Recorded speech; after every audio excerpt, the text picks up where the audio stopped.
What's up, YouTube family? Jamal Coleman here, tapping back in with some more powerful, impactful character motivation information. Today we're going to be in an ancient text out of Proverbs chapter 24 verses 30 through 34.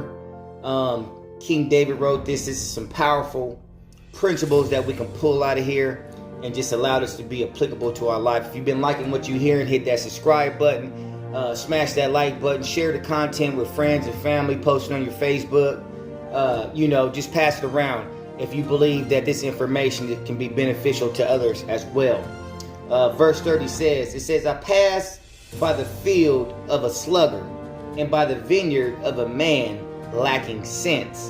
And behold, it was completely overgrown with thistles. Its surface was covered with needles, and its stone walls was broken down. When I saw it, I reflected upon it. I looked and I received instructions from it. A little sleep, a little slumber, a little folding of the hands to rest. Then your poverty will come upon you as a robber, and your want like an armed man. And when you really begin to just pull the principles out of this text, it's very powerful. If we just go back in them times, a vineyard was something very powerful to a person that had possession of it. Through that vineyard, he was able to feed his family. He was able to make trade. He was able to make money. He was able to do many different things through that vineyard or through that plot of land. But that plot of land had to be ran with wisdom. It had to be put together with knowledge. It had to be orchestrated and maintained with understanding. And so if a person had this vineyard or this plot of land and he was lacking in those departments, he wouldn't have the ability to actually cultivate the land and get the most out of the land. So you have this guy saying, as an observer, he said, I passed by the field of a sluggard. Now, when you think of the word slugger, we probably immediately get a mental picture of a slugger. Somebody, slugging around, sluggish, lazy, not doing nothing. But there's two different types of sluggers. And there may even be more than this. You got the one I just explained, he's lazy or she's lazy, standing around, sluggish, not doing much. Then there's one that's doing a lot, but what he or she doing is not amounting to nothing.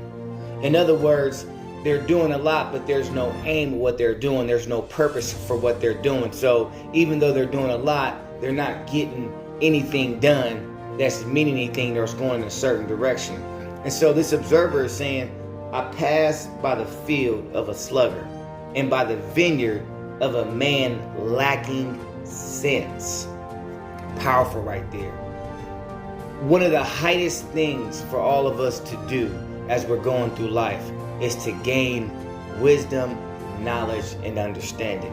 It's to constantly be in a state of growing, a state of maturing, a state of elevating, a state of taking on different virtues of character and always becoming the best that we can be. Always going through a remaking and a transformation of self to begin to transcend to new levels and new heights within ourselves. And so it's saying, he went by the field of a sluggard and by the vineyard of a man lacking sense. And then he says, behold, take a look at this. Picture this. It was completely overgrown with thistles. Its surface was covered with needles, and its stone walls was broken down. And then the observer said, when I seen it, I reflected upon it, and I looked and I received instructions. It's interesting because if you take a plot of land or you take a vineyard and a person wants to begin to take this vineyard or this plot of land in those times and they wanted to make trade, they wanted to make money, they wanted to make financial stability, they wanted to make food, they wanted to create a harvest. It was certain steps that they had to put in place in order to get that field ready, in order to get that field prepared to be able to cultivate it and to produce something from that field. And it's interesting because if you take this text and you say, I passed by the life of a sluggard and by the life of a man or a person lacking sense, and I looked at it and I received instructions. So just as this field needs to be cultivated, this field needs to be put in order, this field needs to be used for its fullest potential, our life needs to be cultivated. Our life needs to be put to use to its fullest potential. And this takes some wisdom, this takes some knowledge, this takes some understanding. So it's interesting because if you take a field, one of the first things you do if you have a plot of land and you want to begin to produce some type of a crop or some type of harvest or something that you want to grow on it, you need to first go through and clear out the land. You need to pull up all the weeds. You need to move all the rocks. You need to move all the undesirable things that can hinder the growth of what you want to produce on that land. And so that's why a lot of time when you see farmers that get a plot of land, the first thing they start doing is they begin to start plowing the land. They begin to start clearing the land out. And then after they clear it out, they begin to strategize of how many rows they can put on this land based off what they're going to grow. And it's interesting because when we talk about putting our life in order or begin to produce something with our life, one of the first things we need to do is clear out all the undesirable things that's going to hinder us on our walk or in our destiny of progress. And for us, just like it was with this plot of land, it was rocks, it was thorns, it was thistles, the stone wall was broken down. For people, it's people, places, and things that are in your way that needs to be removed because they're hindering your growth. And sometimes these things can be internal, sometimes these things can be external, and sometimes they can be a mixture of them both. And usually it is a mixture of them both. It's internal things that need to be cleared out, and it's external things that need to be cleared out. It's people that are in your life that are not going where you are going. They do not have the vision that you have. They do not have the destiny that you have. They do not have the desire to move in the same direction that you want to go. And because you have those people in your life, they're hindering you from producing what you could be producing or what you can move to start producing, because they're like that rock or those needles in that field that's going to hinder the growth of the crop. And so you have to be that good farmer. You have to be that person that begins to make that sacrifice. There goes that word sacrifice again. To sacrifice those things, to put those things on the altar, to allow them to die in order that you may accomplish the thing that you want to accomplish. It's some places that you can't go no more. Because those places that you've been going, those places you've been hanging out, they're hindering the progress. They're hindering the growth. They're hindering the potential that you may have that can take you to that next level. But because those people are still prevalent, because those places are still prevalent, the growth that we could be having is being stifled. It's being cut short. And sometimes there is things. It's things we're practicing. It's habits we're practicing. It's mindsets. It's mentalities. One of the interesting things is, I always say this and talk about this in counseling, our groups, our public speaking, is you are your greatest enemy. And I say you are your greatest enemy because many of the things that are hindering the individual is because they are allowing those things to be in their life. And because the individual has not made the decision to remove these things from their life or to take the necessary steps where these things can be removed from their life. Whether it's people, places, or things, or whether it's a different mentality or different belief system. And so either way it go, the work must be done. Just as that farmer has to go in there and has to plow the land.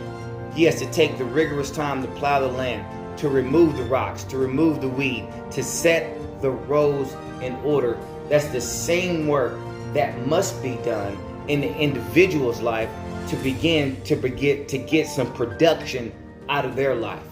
It's those people, it's those places, it's those things, it's those internal struggles. And a lot of it on the internal side is from a faulty belief system. And what I mean by a faulty belief system, we all are a product of the environment in which we grew up in, the ideology, the ideals, the perception. And a lot of these ideals, ideologies, and perception are under the surface of our subconscious mind. And what I mean by under the surface of our subconscious mind is it's not in the forefront of your thought where you readily recognize it. But since it's working in the subconscious part of your mind, just below the conscious part of your mind, you still act from it. You still make decisions based off of it. You still have beliefs based off of it, and you still have results based off of it, because that ideology, that belief system is a part of you. And you are what you believe. You produce what you believe. You can't live beyond that. You can't live beyond the people you associate with. You can't live beyond the activities you practice. You can't live beyond any of that. Everywhere you go, there you are. And so, in order for this farmer to get this production out of this vineyard, he needs to set things in order. And just like you see that farmer, when he's going to set things in order, he begins to look at the plot of land and say, okay, this is what I'm going to grow.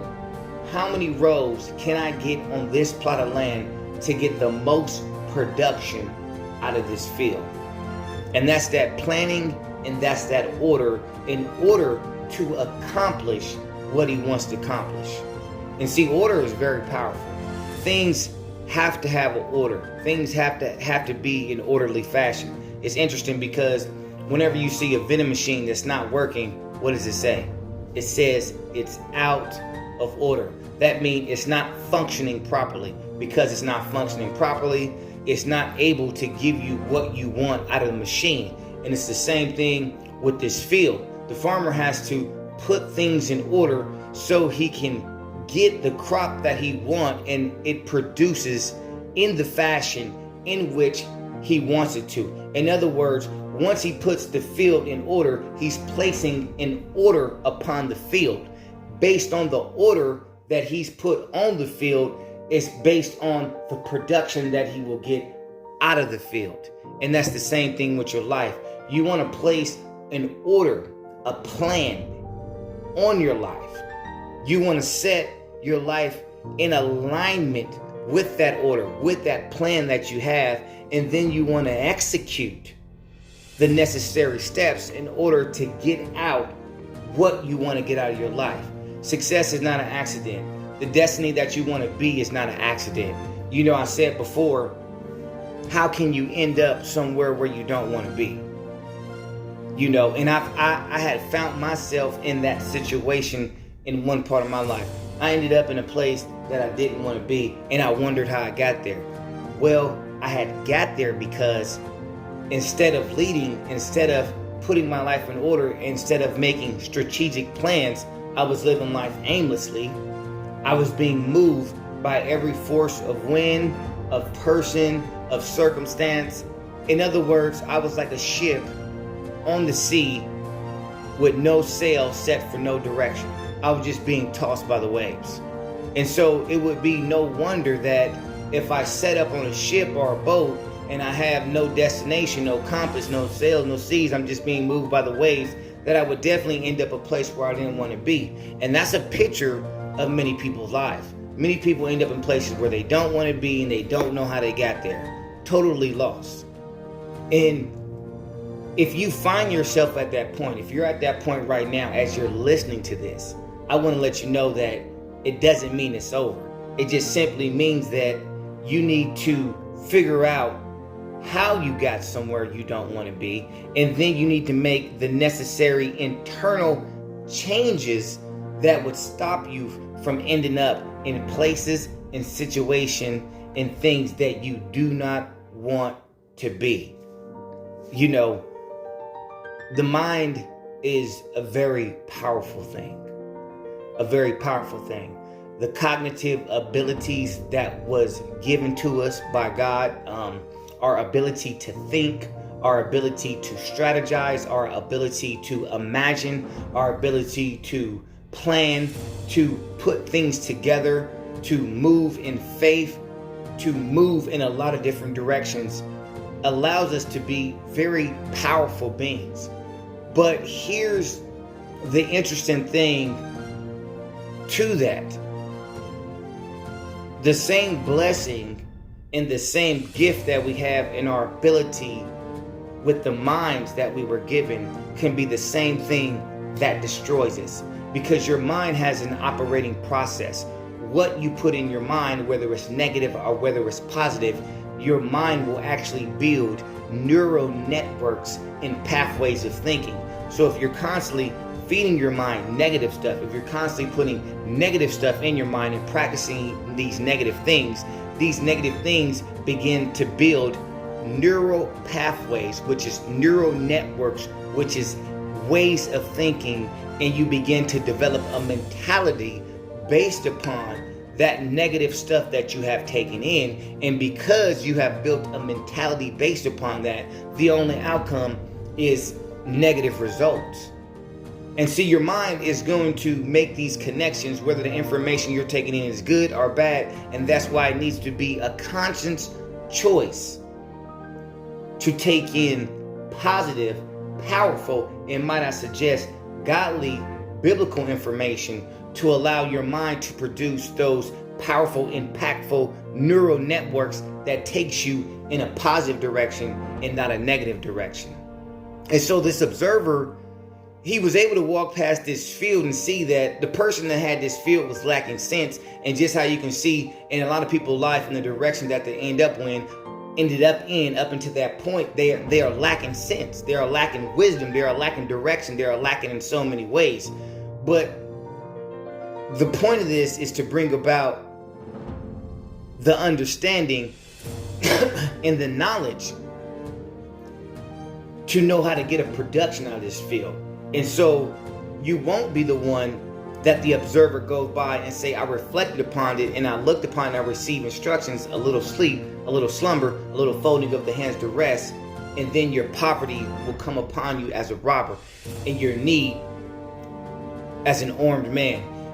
It's interesting how it ends, this proverb, because it says, because you didn't do nothing with this field, because you didn't produce anything with this field, because this field was left on its own, unattended, when your need came upon you, when your hunger came upon you, when opportunity came upon you, you were unable to respond to the need of your hunger. You were unable to respond to the opportunity because you had squandered the field, because you had let the opportunity of the field, or what the field can do or produce, be left alone.